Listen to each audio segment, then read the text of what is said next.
Silakan masuk. Iya, terima kasih Bu. Sehat. Alhamdulillah Bu. Silakan duduk. Assalamualaikum warahmatullahi wabarakatuh. Waalaikumsalam warahmatullahi wabarakatuh. Bagaimana Bu keadaannya? Alhamdulillah sehat. Iya, alhamdulillah ya Bu ya. Semoga kita selalu diberikan kesehatan ya Bu ya. Begini Bu, mohon maaf. Kemudian terlebih dahulu saya akan mengucapkan terima kasih ya Bu ya atas waktunya. Mohon maaf sekali saya mengganggu waktu Ibu. Nah kebetulan Bu, saya di program Guru Penggerak ini ada tugas terkait pengambilan keputusan berbasis nilai-nilai kebajikan sebagai pemimpin. Ya. Nah mungkin kedepannya kita bisa sharing dan berbincang-bincang terkait pengalaman Ibu selama selaku pemimpin di sekolah ini. Dan nanti saya berharap Ibu bisa berbagi pengalaman bagaimana cara menyikapi atau mengambil keputusan ketika Ibu berada dalam situasi yang dilematis, yang berada di antara dua keputusan yang sulit. Ibu, kira-kira Ibu sudah berapa lama menjabat sebagai pimpinan di sekolah ini? Alhamdulillah Ibu pertama kali diangkat dan jadi kepala sekolah di SDN Pasibanen hampir sudah 2 tahun lebih. Mudah-mudahan pas tanggal berjalan lancar dan sehat. Ya, alhamdulillah ya Bu ya, berarti Ibu sudah cukup lama ya Bu ya memimpin di sekolah ini. Dan saya rasa mungkin Ibu sudah sangat berpengalaman sekali dalam mengambil keputusan yang sulit ya Bu ya. Begini Bu, saya akan berbincang atau sharing kepada Ibu tentang kasus yang ada di sekolah ini. Yang pertama Bu, yang akan saya tanyakan selama ini, bagaimana Ibu dapat mengidentifikasi kasus-kasus yang merupakan dilema etika atau bujukan moral? Menurut pendapat saya ada 2 yang saya alami, memiliki 2 pilihan yang sama, yaitu satu akan membuat keputusan, maka saya mengidentifikasikan kasus tersebut sebagai dilema etika. Namun jika dihadapi dengan situasi yang baik, membuat saya harus memiliki antara benar atau salah, maka kasus tersebut akan mengalami yang sama atau bisa dibedakan dengan yang lain. Itulah Bu. Ya baik Bu. Pertanyaan kedua, selama ini bagaimana Ibu menjalankan pengambilan keputusan di sekolah Ibu, terutama untuk kasus-kasus di mana ada 2 kepentingan yang sama-sama benar atau sama-sama mengandung nilai kebajikan? Kebetulan di SD Pasibanen ini ada dilema atau etika yang saya hadapi, yaitu kekurangan guru karena kekurangan 2. Yang pertama kali diangkat yaitu kelas 6, guru kelas 6 yang diangkat jadi kepala sekolah yaitu di SDN Cibodas. Kemudian yang kedua yaitu Sri Rahayu dari Papima diangkat jadi kepala sekolah dari guru penggerak di SDN Situsari. Maaf si Angsana. Jadi dilema yang saya hadapi ini, jadi masih ada kekurangan terutama dari kelas yang kosong. Jadi saya suka mengisi meskipun masih ada kekurangan atau tidak disiapkan sebelumnya. Bila suatu kasus yang saya alami memiliki 2 pilihan yang sama-sama benar-benar, sebelumnya mengambil keputusan tersebut akan mempertimbangkan keputusan murid, kemudian memprioritaskan kebutuhan murid, memikirkan dampak dan kegiatan yang saya ambil baik jangka panjang ataupun jangka pendek. Yang mendapatkan tambahan guru, mohon bantuannya kepada Disdik atau kepada Kodik yang siap untuk membantu mengisikan atau menugaskan atau yang diangkat P3K untuk kembali ke SDN Pasir Banen. Begitulah dilema saya, Bu. Ya, jadi kalau ibu dilemanya berarti di sekolah ini kekurangan guru, Iya. sedangkan murid-murid belajar juga tidak efektif ya Bu ya, Iya. karena kekurangan guru tersebut ya. Kemudian Bu, pertanyaan yang ketiga, langkah-langkah atau prosedur seperti apa yang biasa ibu lakukan selama ini? Jadi prosedur yang saya alami itu yang saya hadapi, yang pertama yaitu menelaah kasus yang terjadi secara rinci, misalnya waktu kejadian, pihak yang terlibat, alasan atau lain-lain. Kemudian yang kedua selanjutnya mengidentifikasi apakah ada aspek atau pelanggaran aturan dalam situasi dan kondisi. Yang ketiga, kemungkinan akan membuat keputusan tersebut, nilai memajukan kepedulian dan keadilan. Bila memungkinkan, saya akan mempertimbangkan solusi untuk keluarnya. Yang terakhir, dari yang terakhir saya akan merefleksikan keputusan tersebut pada posisi saya yang harus menerima keputusan tersebut sehingga bisa diatasi semuanya. Begitulah, Bu. Ya, Bu. Kemudian pertanyaan yang keempat, hal-hal apa saja yang selama ini ibu anggap efektif dalam pengambilan keputusan pada kasus-kasus dilema etika?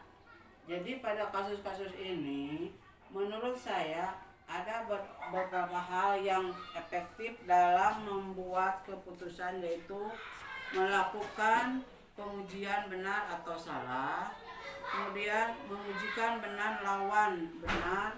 Biasanya setelah melakukan pengujian tersebut, saya bisa lebih mudah menetapkan prinsip dan membuat keputusan alternatif atau situasi lebih yang mungkin kita lakukan dan dilakukan refleksi terlebih dahulu. Begitulah, Bu. Ya, baik Bu. Pertanyaan berikutnya, hal-hal apa saja yang selama ini merupakan tantangan dalam pengambilan keputusan pada kasus-kasus dilema etika? Hal-hal yang dialami itu yaitu mengenai keputusan pada kasus-kasus dilema etika adalah pertama, bagaimana memberikan pengertian kepada pihak yang merasa tidak puas terhadap keputusan tersebut. Yang kedua, sebagai orang cenderung memberikan kritikan kepada mengalami, bahkan saya tidak tegas saat mengambil keputusan tersebut.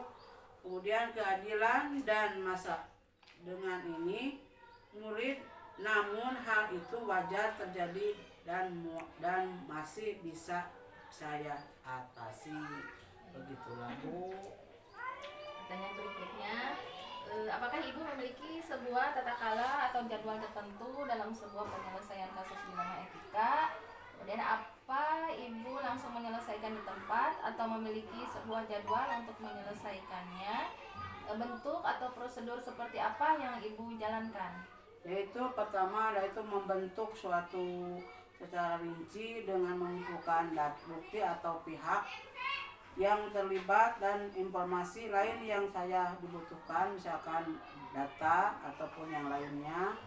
Kemudian mengambil keputusan. Selain itu juga akan memusyawarahkan terlebih dahulu dengan guru-guru atau rekan-rekan sejawat atau di SDN Pasir Banen bersama guru-guru lain, dan mungkin ada yang datang ke sini bisa berkonsultasi atau bisa berdiskusi, mendapatkan masukan untuk memudahkan saya mengambil waktu untuk berpikir tentang setelah itu barulah saya membuat keputusan. Jadi dikumpulkan dulu data-data dari guru-guru tersebut. Begitulah, Bu. Ya. Kemudian pertanyaan berikutnya, adakah seseorang atau faktor-faktor apa yang selama ini mempermudah atau membantu ibu dalam pengambilan keputusan dalam kasus-kasus dilema etika? Pasti pertama dari guru-guru, kemudian dari masyarakat, ataupun dari orang tua yang suka datang atau mengantar anak-anak ke sekolah, terutama kelas 1 kan suka dibantu atau suka diantar.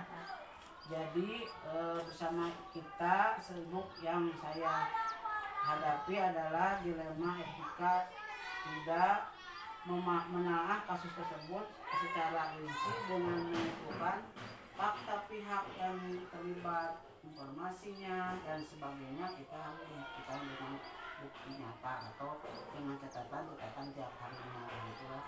Ya, baik. Sekarang pertanyaan terakhir ya Bu ya. Dari semua hal yang telah disampaikan tadi oleh Ibu, pembelajaran apa yang dapat Ibu petik dari pengalaman Ibu mengambil keputusan dilema etika?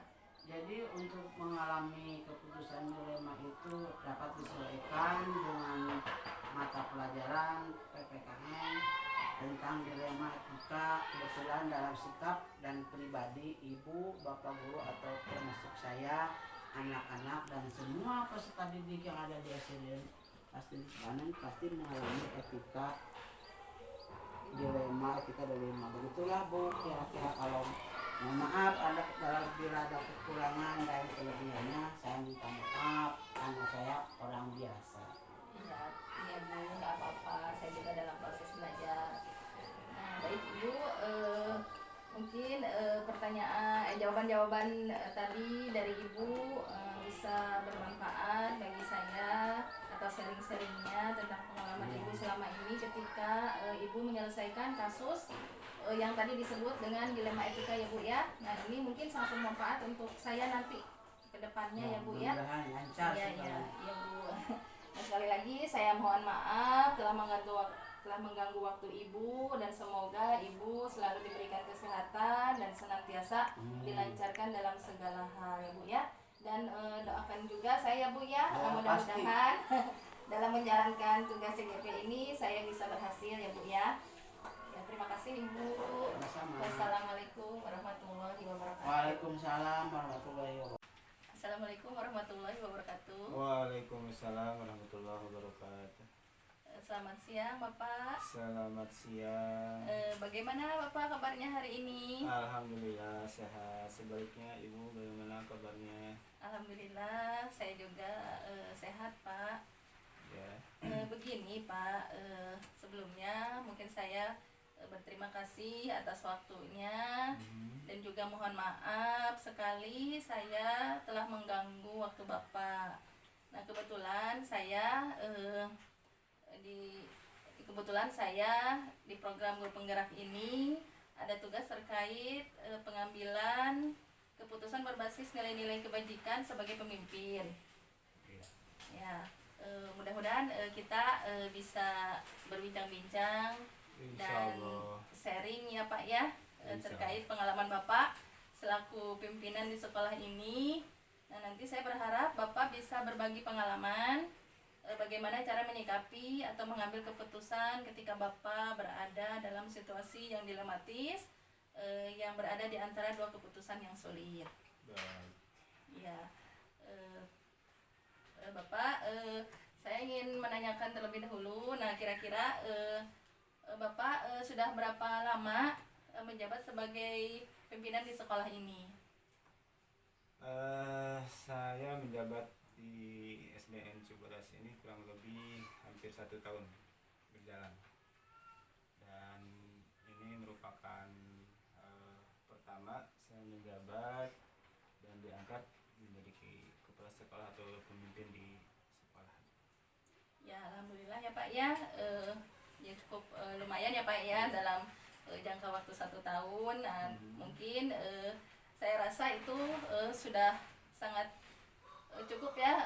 Bapak mungkin mempunyai pengalaman dalam mengambil keputusan yang sulit, yang membutuhkan suatu keputusan itu memang harus dipikirkan terlebih dahulu ya Pak ya. Iya betul. Ya, begini Pak, saya mempunyai ada beberapa pertanyaan mengenai dilema etika. Iya. Langsung saja mungkin ya Pak ya ke pertanyaan.